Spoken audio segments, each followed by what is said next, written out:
Vuur! 01. Vuur! Vuur! 01. Vuur! Oké, vandaag komt de Seinermeis uit Holland binnen.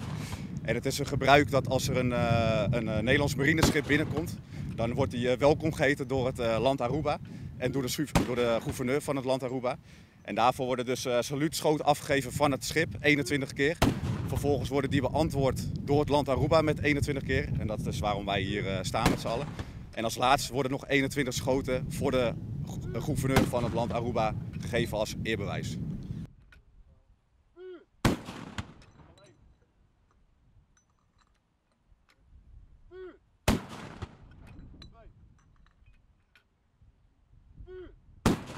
Seinermeis uit Holland is een Ocean Patrol Vessel. Dat is eigenlijk een schip die geschikt is om kustwachttaken uit te voeren in het Caribisch gebied.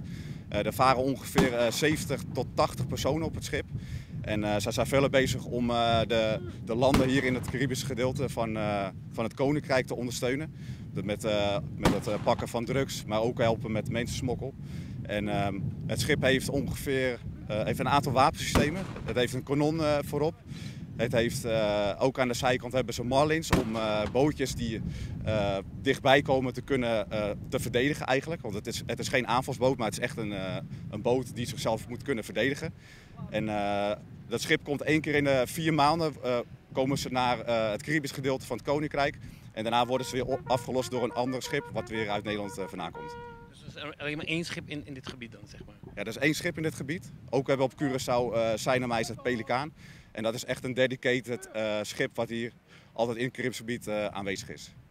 Het grill. Op de plaats. Rust. Rust.